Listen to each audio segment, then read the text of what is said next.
Hello everybody, it's great to be here. I was reflecting on the plane that my first visit to Luxembourg was 30 years ago. And you thought I was a young guy. Interestingly, there are lots of connections that are coming back with this, because that visit was to go to Seps Instead in Wolfendange, where the Luxembourg income study was just starting up. And so it happens that Janet Gornick, who is one of the leaders of the Luxembourg income study, and some of her staff are here today, so that's a nice connection to be back there and working with list data. And of course, the old barracks in Wolfendange are now where the faculty that Conchita is involved with is actually based. More connections, so Inequality in Luxembourg, and so Conchita edits the other main inequality journal, the Review of Income and Wealth. So again, connections and connections. And of course, more recently, I've been coming association with evaluating a track project through the FNR, and it's great to see Frank here. So it's more bows to our sponsors, the FNR posters here.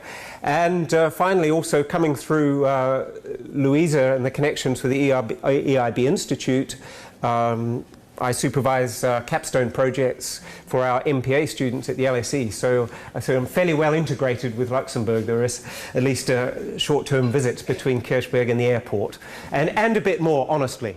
But today I'm going to talk about inequality and poverty, and in a particular way, I want to tell you about longitudinal perspectives. I want to make an argument for them.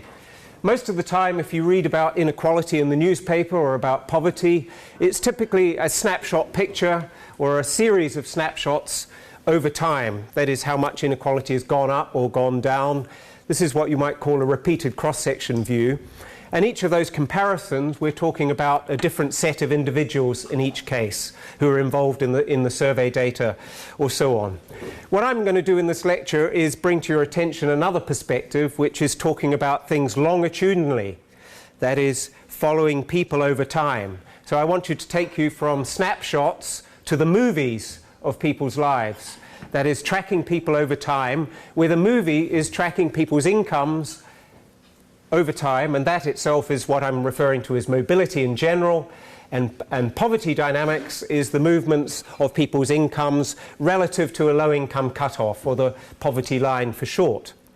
So I'm telling you about a longitudinal perspective, and that's the title in the lecture.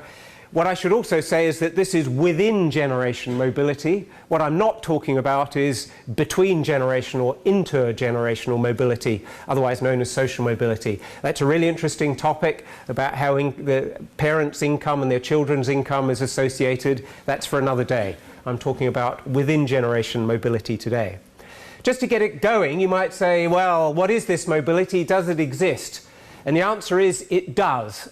And I want to show you, just first of all, some information about spaghetti. I don't know if my homemade photos come out very well, but up the top there's a picture of spaghetti on plate. But you know what a plate full of spaghetti looks like when you've cooked it? Comes out of the packet in straight strands.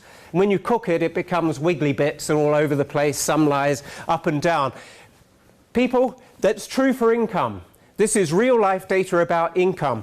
Even if you, the British data from basically the 90s and the 2000s, even if you control for things like sex, when people were born, this is year 66, and having relatively high educational qualifications, so the A levels or more in Britain means that you have qualifications to go on to university, you get pictures like this of how people's incomes change over time. So on the left-hand axis, I have a picture of people's age, ranging basically over working lives from 25 to 60. And by the way, the pictures only go up to age 40 because we've made it following them in our survey only for this restricted length of time, 16 years. And on the vertical axis, we have, this is people's wages, but it's also true for income, where wages here are measured on a logarithmic scale. So note that as we go up here, the same distances correspond to, first we've got 5 to 10, 20 and so on. But what do you see in the picture? Each of those pictures is a strand of spaghetti, corresponds to one individual. Okay? And this is how their income changes over time. It's not uncooked spaghetti, is it? It is cooked spaghetti, wiggling all over the place. And you can see that they're quite big changes. They're going up and down. However, if you were to just eyeball it, and this is something I'll come back to later, what you see is a general broad upward trajectory, which is what you might expect. And we'll come back to this as people progress through their working lives. On the right-hand side, this is for women. And clearly, because I'm looking in this picture at hourly real wages, women have to have a job, obviously, to have a wage, and tracking them through over time. Lots more fluctuations. Some key things that you can see about there, perhaps more spaghetti aspects for women, more fluctuations perhaps. Also, the trajectory upwards is not as high, as steep. Other things to note is that, of course, on average, the men are above the women. You probably knew that, but you can see it in the data. But we're still talking about mobility. So mobility is an important thing. We think about it, go down and think about each mobility strand, the spaghetti strand. For each individual, variability over time, as time progresses, corresponds to mobility around, you can think of this as variation around some longitudinal average, which we might call your lifetime income. It's your expected income from this particular point in time. So this is a spaghetti strand for one particular person. This is income on the vertical axis. This is the long-term average. So you can think of mobility in several ways. One way to think about it is just simply movements around that. Or if you're worried about poverty or low income, if you have a poverty line, do people drop below these lines over time? Do they stay below them all over time? More generally, thinking about it from the year zero, looking forward in terms of expectations, these fluctuations might correspond to income risk. You could summarize overall mobility in various ways then. Basically in terms of people's mobility, movement relative to other people. So add on another strand or another strand and see the extent to which people are moving around. We can look at about how much inequality there is in terms of different red lines, different longer term averages, and compare that to current inequality. Basically, when you smooth these incomes, you're going to get less inequality than there is over time. We can think about it in terms of risk. We can also think about it in terms of income growth. I'm going to come back to this. One of the themes of my lecture is that mobility has multiple facets. So we should look at through all the facets. So that's a bit of motivation for the lecture as a whole. In terms of the lecture per se, the content, I'm going to talk under three headings. The first is motivation. The second is description about mobility, more detail than the spaghetti plots. And then thirdly, talk you through some explanations for what we see. And you'll see that the literature has got quite a long way to go there. We know much more about the first two topics. So, motivations.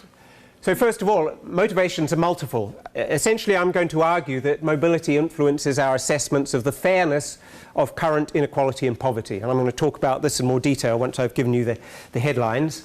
Basically, the argument I'm going to push, or has been pushed, is that we're more tolerant of greater inequality or poverty, the more that everybody's got a chance of getting to the top or not being stuck at the bottom, poverty persistence. We may be interested because mobility means that lifetime inequality or inequality of lifetime income is less than the inequality that we see around us. Poverty is worse the longer people are poor. We have this risk argument, and we have this issue about income growth being of direct concern. Are real incomes growing throughout the distribution, for example? Regardless of these sort of normative arguments, you may be interested in this stuff for instrumental reasons. As a policymaker, you get a better description of poverty experience, it's been argued, and a better understanding about the processes of exit and entry. You'll be able to form a judgment about that by the time we've got to the end. So, just to repeat these arguments in more detail, first of all, motivation is in terms of mobility is a good thing, about equalizing opportunities. The idea that it gives greater equalization of access to good incomes.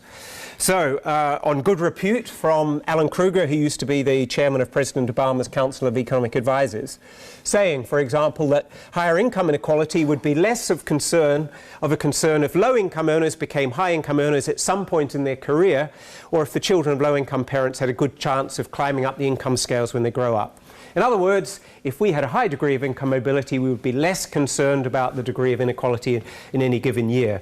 So if you're looking at this from a descriptive point of view, one thing, of course, you can do directly is look at in terms of the extent to which there is turnover between different income groups.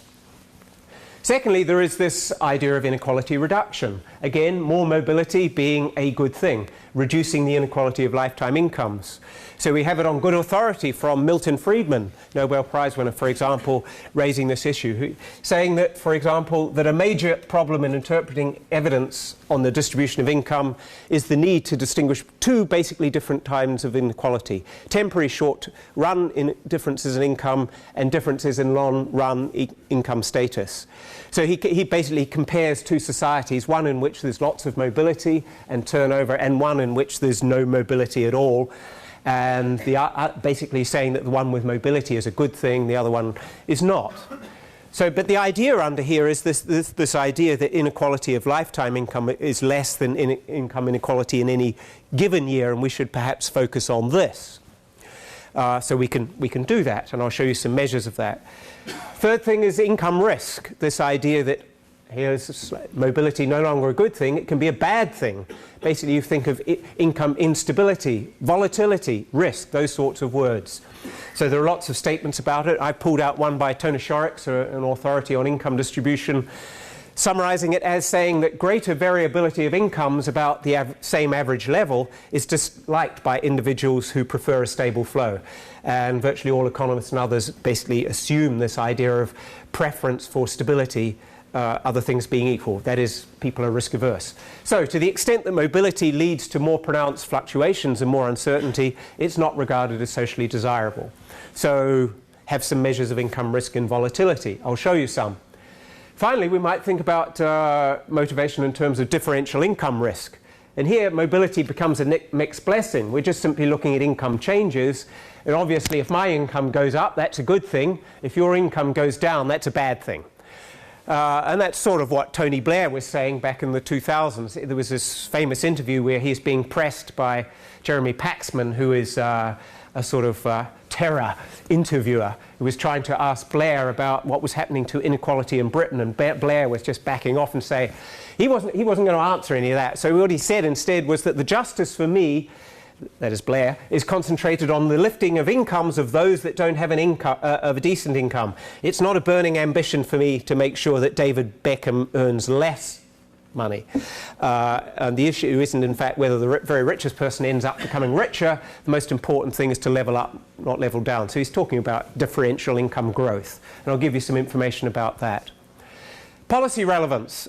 This is this idea that dynamic perspective leads to a different way of thinking about anti-poverty strategies altogether. This is a sort of North American thread that is spread across the Atlantic and is sort of going everywhere, certainly in Anglo countries and probably in Europe as well.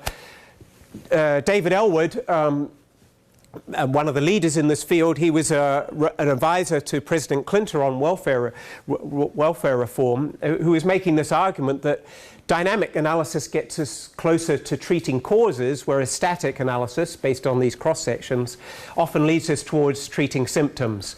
So this idea, if you just think about who is poor today, you end up thinking about who is poor today, not realizing that the population of people who is poor changes over time.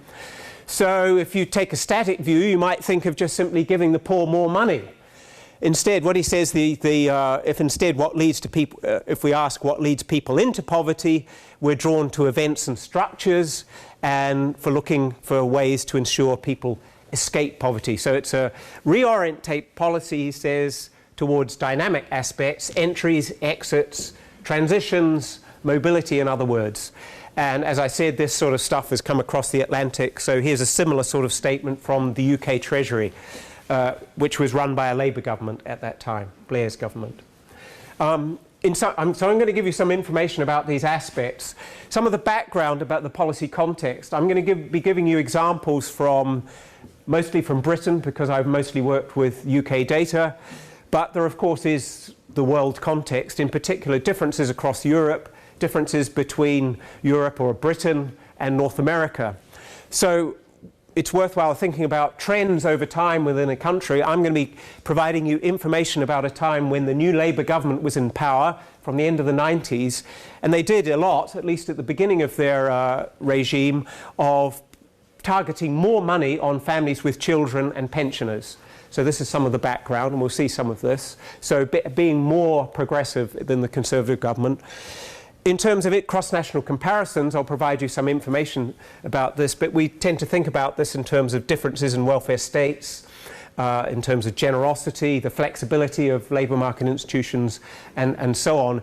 And the baddie here typically is the US relative to Europe, in the sense of the US having a lot more labour market flexibility, a less comprehensive safety net, and so on. And I'll provide you a bit of information about that, but that's sort of in the background. So we're on to step 2. This is about description. So what I'm going to do is provide you a range of different pictures about mobility and poverty dynamics from those different perspectives to build up an idea of what we're talking about before I talk about explanations. So this is a first look. It's Britain at the beginning of the 90s, but the picture is exactly the same today, based on British Household Panel Survey data. So this is basically a large number of people who are followed over the time with information collected about their incomes and other stuff. So this is movies of a large number of people's incomes. So how might we summarize this in a very easy way? One way is just simply to plot the income in the second year against income in the first year, and each dot here refers to a person. So some reference points. We've got the line, 45-degree line through the origin. That would be the position where if everybody had the same real income between one year and the next.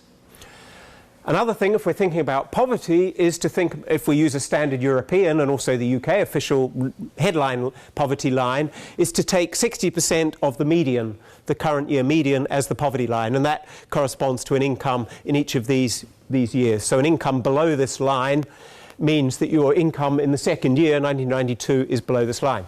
So what do we see? Just eyeballing that picture, clearly it's a 2D picture rather than a 3D one, but what we see is that most incomes, most of the dots, are close to the 45-degree line. So there's a clear association over time.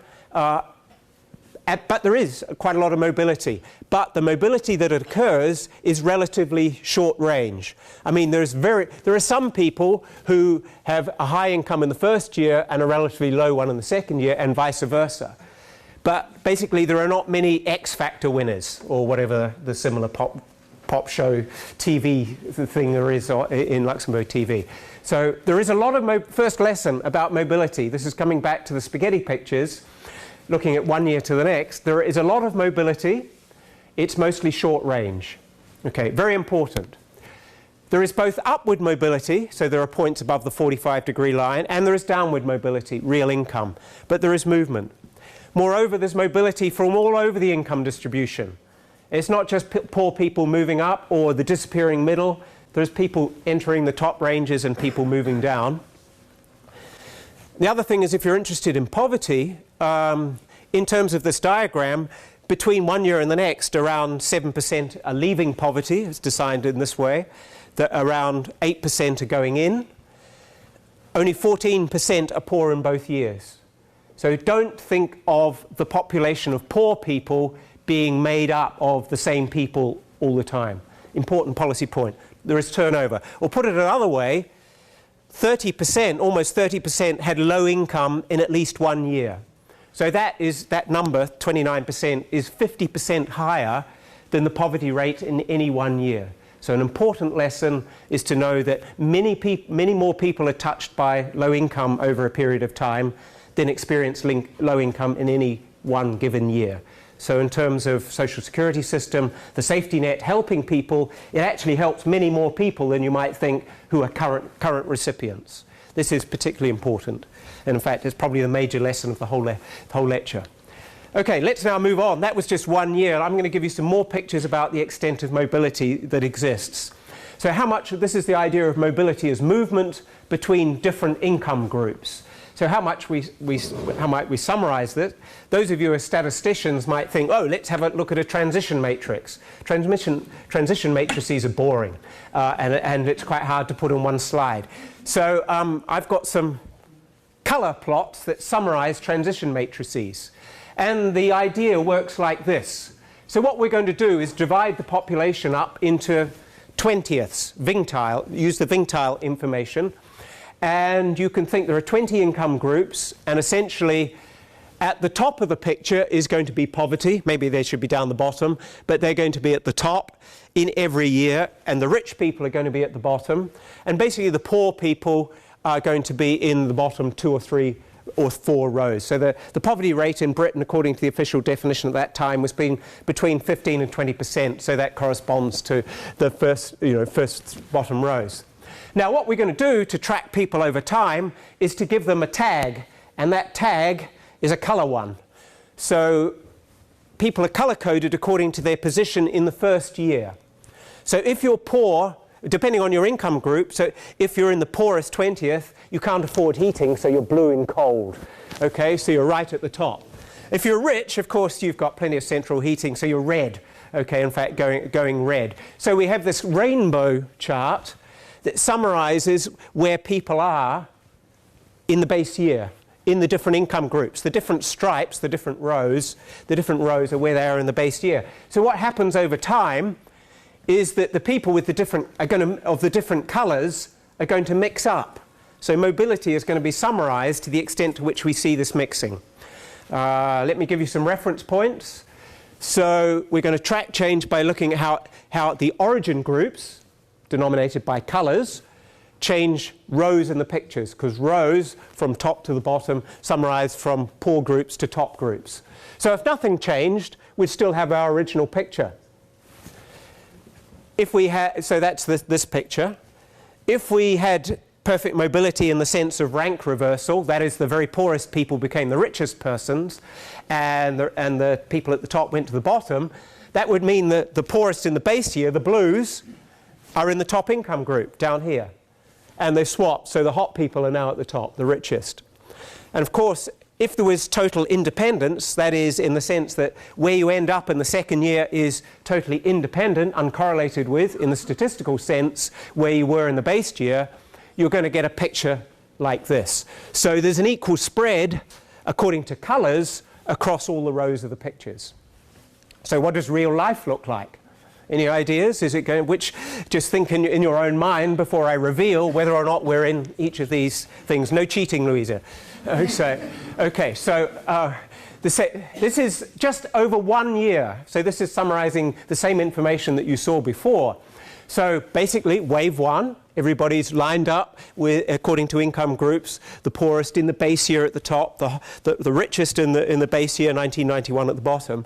Then even by wave 2, we can see that there is leakage in the sense of poor people in the base year making it up the income distribution, and there is at least a 20th who make it all the way up to the top.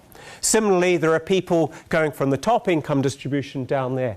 So the process of mobility then is represented by the tilting of the picture, but we're definitely not like that, nor are we like these other extremes. So mobility takes place over time. That's 1 year. By the way, yes, and the exit rate, by the way, for those who are poor here was 35%, and the entry rate of non-poor was 8%. So what happens over time if we extend the colour picture and keep tracking people, first over 2 years, then 4 years, 8 years, 12 years, 16 years, more and more mobility. So you'd expect more leaching of colours, more mixing of colours across the income groups. But you can see that even after 15 years, so wave 16 of the survey by 2006, you can see that there is mixing across these groups, but we're still definitely not back in the independence position. So what this is telling us, basically, there is a lot of mobility, most of it short distance. We've still got these big clumps around here, the greens in the middle and the blues at the bottom. So it's mostly short distance. So, or put it another way, in terms of even after 16 years, there is persistent differences in people's incomes. Some numerical, just to summarize this, the transition matrix. if we were to think of this in a 10 by 10, a decile transition matrix, after a year, around 37% are in the same tenth of the income distribution. But after 8 years, around a quarter of the people who started are still in the same tenth that they started, and it's around 1/6 after 16 years, just to give you an idea. Correlation coefficients further up, and so on. So that there is quite a lot of there is mobility, but most of it is short term. Or put another way, there is quite a lot of association still with origins. Okay, what about other countries? That was Britain. Do you remember that picture? So that was after, 1991 to 2006, 15 years. There's the British picture, a British picture. This is a picture from Philippe Van Kerm, by the way, who's based at CEPS, is now at Esch, so this is another Luxembourg connection. This is a result found by others, but graphically shown again by Philippe. This is comparing mobility in Western Germany, the federal states of West Germany, from before unification till a period afterwards, and comparing it with the US. What would we expect, given our preconceptions about this? We would expect more income mobility, probably, in the US than in Western Germany, given all the stereotypic views about the nature of the welfare state in Germany and the labour market by comparison with the US. What do we find? In fact, the stunning, surprising result is that there is more mobility in Germany than the US. And the interesting thing is you can see very clearly from the colour pictures where the differences are. The differences are at the bottom. People are more stuck. There's more blue over here at the bottom. This winds around in the US more. And this has been found again and again over this particular period. A stunning and surprising result from one particular perspective on mobility. So in the land of opportunity that the guy was talking about, the advisor to Obama, we can see the reality, certainly over this period, was a bit different. What about Friedman's view and the equalization of longer-term incomes? So what we can do is to calculate those people's incomes. We can take current year income and look at inequality. We're tracking people over time. We can follow them for 2 years and take the average of those incomes and then look at the inequality of those averages. Or we can track them over 3 years, take the average of those incomes. Those are like the red lines that I was telling you about in the first pictures, and look at the inequality of that. Basically, Friedman was saying, go out as far as you can and think of that as expected lifetime income, and how much inequality is there, and perhaps is what we should be thinking about. So this is one way of summarizing this. Basically, the further and further we go down here is summarizing the lower the value there is, the more mobility. Or in a vertical sense, this is summarizing income rigidity. One can calculate, because one has to choose a particular summary measure for how you summarize inequality, you can do it using distant ones. Perhaps one can focus on the Gini coefficient, which is the most commonly used measure of inequality. But the idea is what you can see is that inequality of longer-term income, the further and further you do the longitudinal averaging over, we get inequality going down. That was basically what Friedman was saying. But you can see that even after 16 years, the inequality of this longer-term income is still around 70% of what it was in the beginning. Is that a lot or a little in terms of how much mobility there is? By the way, just to give you a reference point, we often think of the rise in inequality in Britain over the 1990s as being over the 1980s as being very large. And it so happens that the change in cross-sectional inequality, snapshot inequality, between 1978 and 1992 is almost exactly the same as the amount of inequality reduction that occurs over this period when you do this longitudinal averaging. So that sort of puts it in perspective. And just to give a cross-national perspective now, this is work by Chen, published in Conchita's Journal, about comparing 3 Anglo countries plus Germany. Proofreading error. Conchita. Basically, this is starting people off in 1993 and do this longitudinal averaging as in Britain, and you can do it for up to 5 years for all 4 countries. This is turning the previous picture upside down, so more mobility means going up in this direction. And so the higher, at year 5, you can see that the degree of mobility is in fact greater in Britain than it is in terms of the US and that it is in Canada. And the surprising thing that what we're now finding, using a different mobility measure, so looking at a different facet of mobility, is that the US is coming up above there. So something is changing over time in this, and there are lots of things going on. There's the different concept of mobility, the different time period, and so on. And there's recent work by Rich Burkhauser and his colleagues, author Bayazet Ozturk and others, about the changing mobility differential, looking in more detail.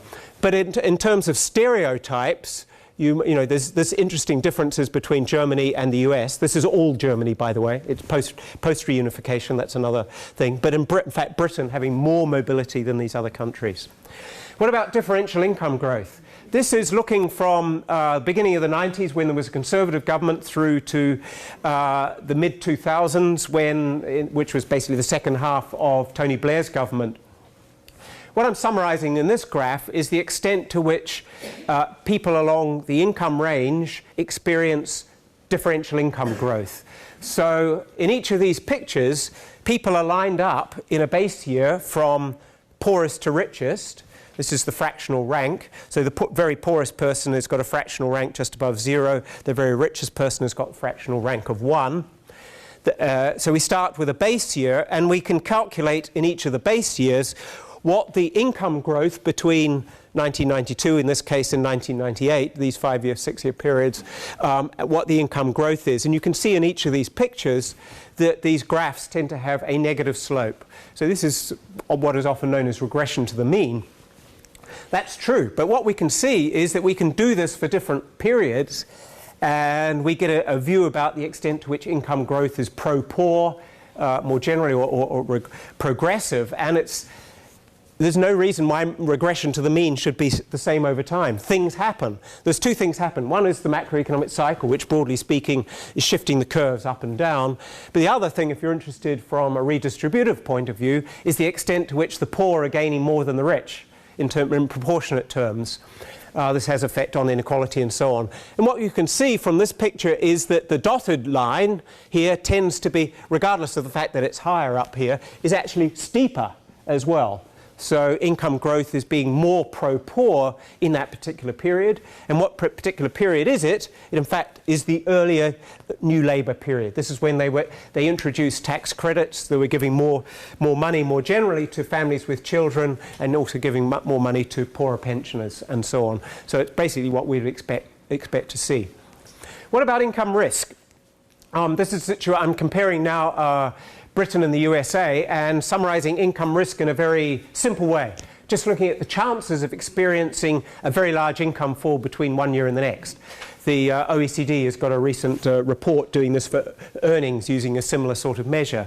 So on the left-hand side, this diagram summarizes this probability looking from one year to the next and tracking it out from the beginning of the 90s to the mid-2000s. The solid line at the top summarizes an income fall by at least 25%. That's a pretty big change. But in fact, I also plotted them for an income change by more than 50%. That's huge. And this is this line. And you'll note that proportion is around 3%, and it doesn't change much over time. Now, go to the US. And this is a place, they're not exactly comparable, but broadly speaking, since the beginning of the 70s, that proportion has been going up and up over time. And over the period we're concerned, it's been fluctuating quite a lot, even on just these simple measures. But the other thing I draw your attention to is the scale of the graphs.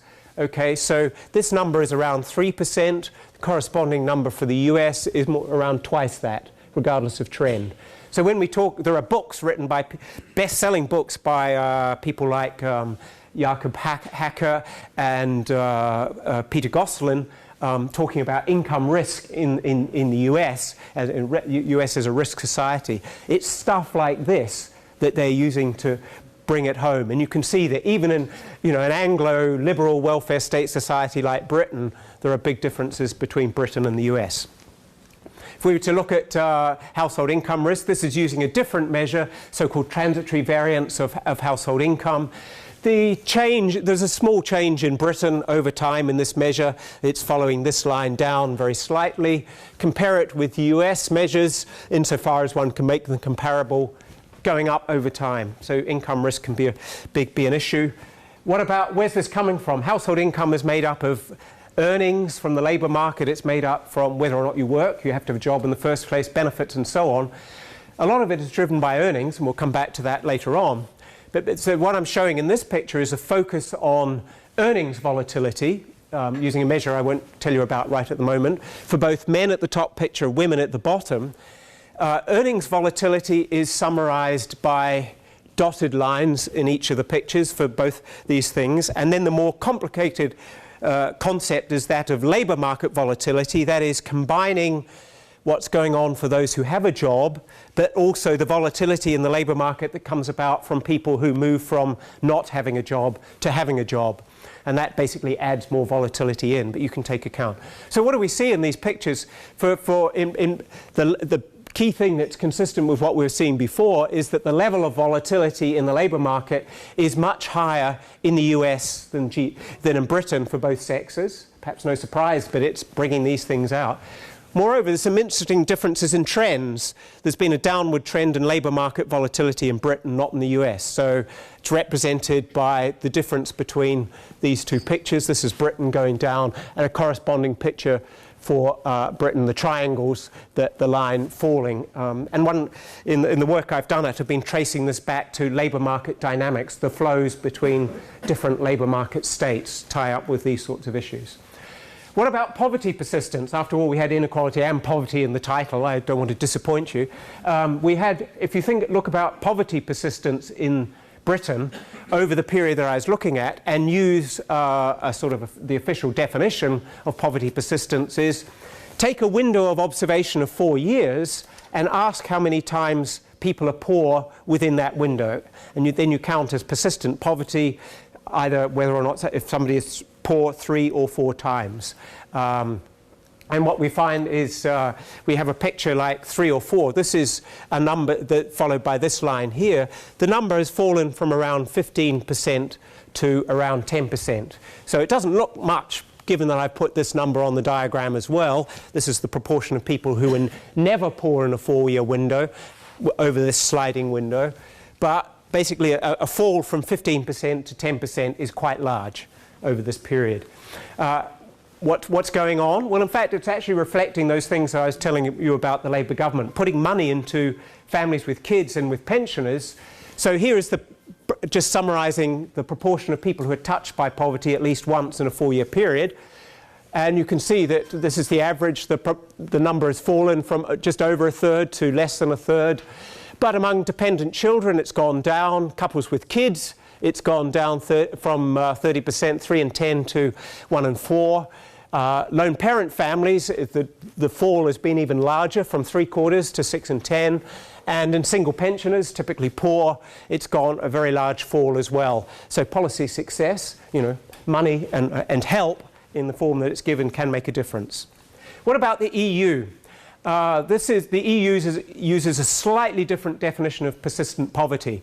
So it basically, again, takes a 4-year window, and a moving window, but it's defined by saying, are you poor in the current year and being poor at least 2 of the previous 3 years? So it's very similar to the British one, but not exactly the same. Definition of poverty is the same. What I've charted in this picture and the two pictures, is current poverty rates on the horizontal axis and this persistent poverty rate on the vertical axis for old member states in the top picture, new member states in the bottom one. And the first thing that I guess strikes you is that there is in fact almost a near linear relationship. Of course, the lines have to be below the 45-degree line, because by construction the proportion of people who are persistently poor must be less than the current poverty rate. But the other thing I would draw your attention to is that the persistent poverty rates are lowest, at least in the old member state countries, among those with the strongest welfare states. So down at the bottom here is Sweden, the Netherlands, Norway, Austria, and so on. Luxembourg is here, by the way. Up the top here is Portugal, Ireland, Spain, and Italy. New member states, there's incredible heterogeneity, and if you to draw on Austro-Hungarian Empire stereotypes and so on, so Czechoslovakia and Slovakia down the bottom, Slovenia, countries up the top are Estonia, Latvia and Lithuania. So there's a big spread, but there is some correlation, as you might expect, with the support that is provided to people. Okay, so now let's step back from all that massive description to think about how we might explain it. And the answer is, I guess it's an impossible task. But I'm going to attempt the impossible and probably fail. But that's also partly a reflection of the discipline of people who look at this. There is a lot to do. So I'm going to I'm going away from spaghetti. I'm now going to talk about rubber bands as a model of income distribution. So basically, you can think of everybody's income, according to this model, basically line everybody up on a big pole, the income pole, from the very bottom of the income distribution to the top. And on the pole are a series of tethers where everybody can be tied. And people are tied to that pole with rubber bands. So what happens is that, and where you are on the, broadly speaking, on the slippery pole of the income distribution depends on things like your education, your sex, so other things being equal, men might be above women.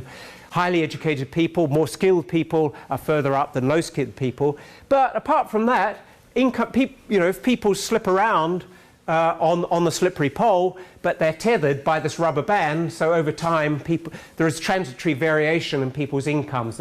It might be because of the lens through which we view them, measurement error if you will, or it's just things happen from one year to the next. Sometimes you work more hours, sometimes you work less, and things like that.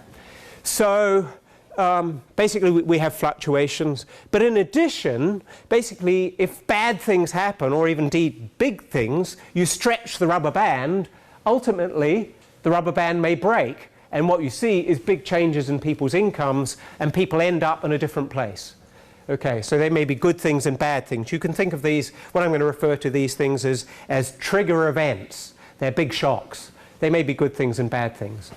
But of course, the consequences where you end up is going to depend basically on the elasticity of the rubber band, how long it is before, or basically the amount of cushioning or propulsion upwards occurs depend on the socioeconomic context. Okay, that sounds really wishy-washy, doesn't it? I'm going to now make that a bit more concrete in terms of statistics, but there are two main approaches, however, that have taken this, but have focused on different aspects of the rubber band model. One literature, coming back to Ellwood and Bain, is this idea, which is to focus on what happens when rubber bands break, that is to look at trigger events and poverty transitions. And the other one is to look at, given people where approximately, to look at life course variation on average and look at the role of shocks, which give variations from this average. And this is mostly economist stuff and focuses on employment earnings rather than income. I'll come back to that.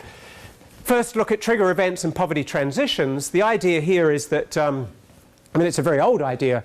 If you've read Pioneer Study of Poverty in Britain around the turn of the 1900s, Rowntree talked about the life of the labourer being characterised by 5 alternating periods of want and comparative plenty.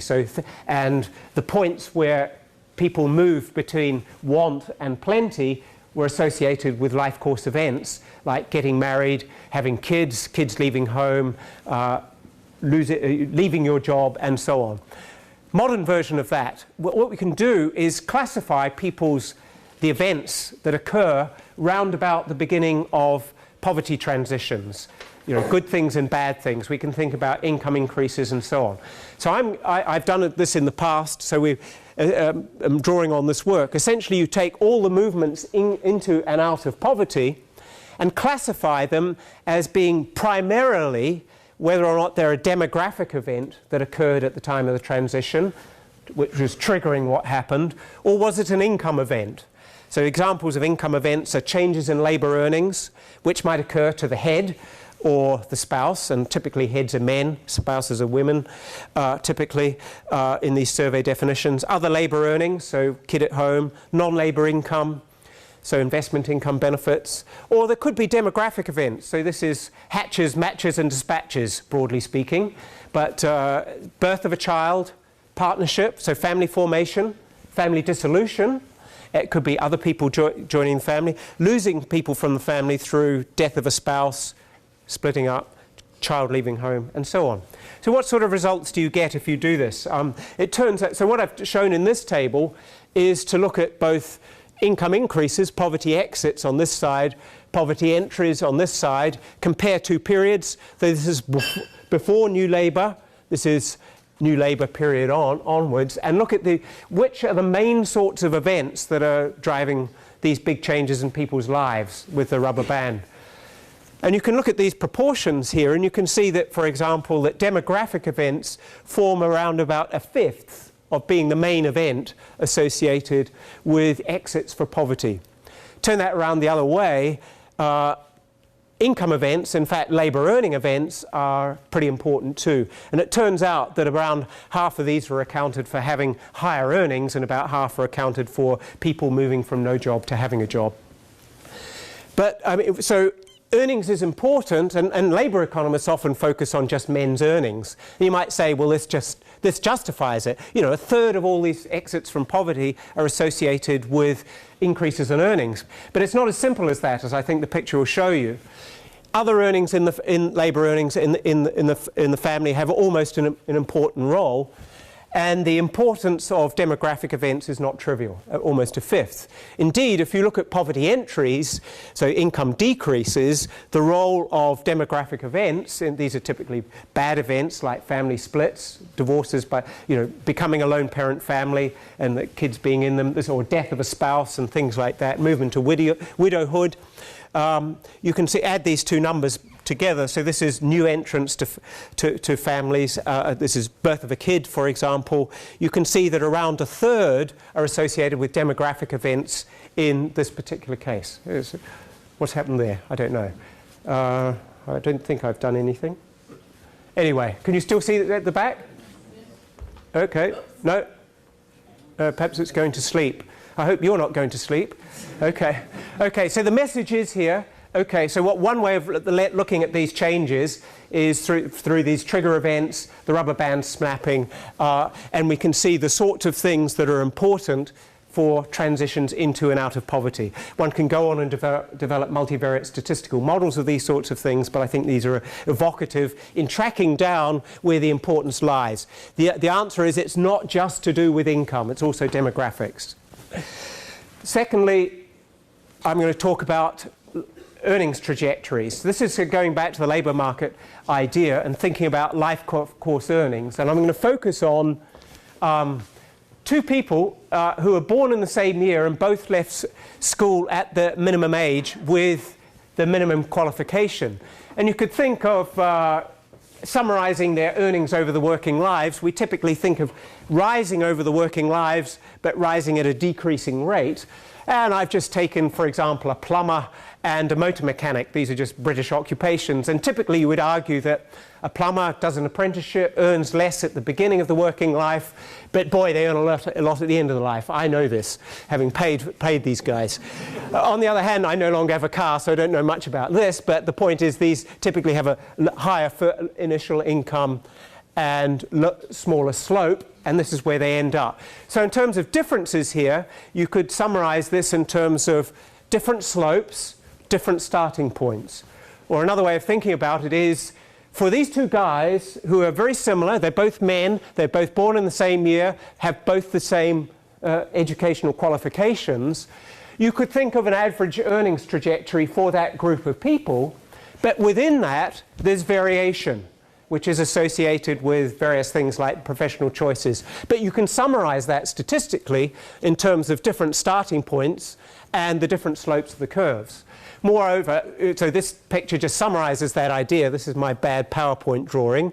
This is the idea that there is going to be differences in starting points. There's a distribution. And in fact, there's a distribution of slopes depending on which of the trajectories you are in. So what we're doing is building up a model, a statistical model, that summarizes for each group of people defined by a set of characteristics that are fixed at the start of the working life. you can think of there being an average trajectory, individual differences at the beginning of their lives, different slopes, and then there's noise. This is the wiggles. This is the rubber band wiggling around on the tethers, generally transitory variation. And it turns out that this is actually incorporates effectively all the other shocks as well. What sort of pictures do you get if you look at earnings in Britain? These are shown on these pictures, men on the left, women on the right. Hourly wages again on the left to a logarithmic scale, age on the right. So remember, this is making sense of the spaghetti pictures, same groups that I showed you at the beginning. And I've differentiated people by birth cohort, whether or not they were born before or after 1955, by their educational qualifications, having no qualifications, some qualifications, and qualifications that take you to university. And that takes you from short dashes to solid lines as the most educated ones, the middle lashes, the different educational, and men and the women on the right. So what do you see in terms of those pictures? We see our concave pictures that we were talking about before for these different groups. Essentially, being born in the later birth cohort, you have higher earnings, so that picture up here for the trajectory is above the one for this one. The reasons that they don't totally overlap is related to the data availability. The second thing, so basically more educational qualifications, secondly, leads you onto a higher profile. And it's quite a big difference in terms of the difference. So this number around here is about 8, and you'll end up to 12. Or even look at the differences at around age 45. Very, very big differences in terms of hourly earnings. This is also true for women. The same patterns in some ways, but note the pictures for men are well above those for women, regardless of qualifications. So these are average trajectories. So of course there are some women who are like men in the earnings sense and having higher earnings, but there's similar relativities. The other thing you might wonder about is why aren't they concave everywhere? At the end, there's some funny wiggles up at the end. And the answer that's going on there is that that's at the end of the working life where some people retire. And the people who are more likely to retire are those with low earnings. So what you get left in the labour force at the older ages are those with higher earnings. So that gives the thing going up. So it's a sample selection effect. So we summarise things in terms of different intercepts, different slopes, as well as these different trajectories. What we haven't said anything about is the noise. And if you were to use the statistical model and back out how much noise there is in the data, basically what you find, here are some examples using exactly the same groups that we started with the spaghetti plot. People born after 55, the highest educational group, men on the left, women on the right.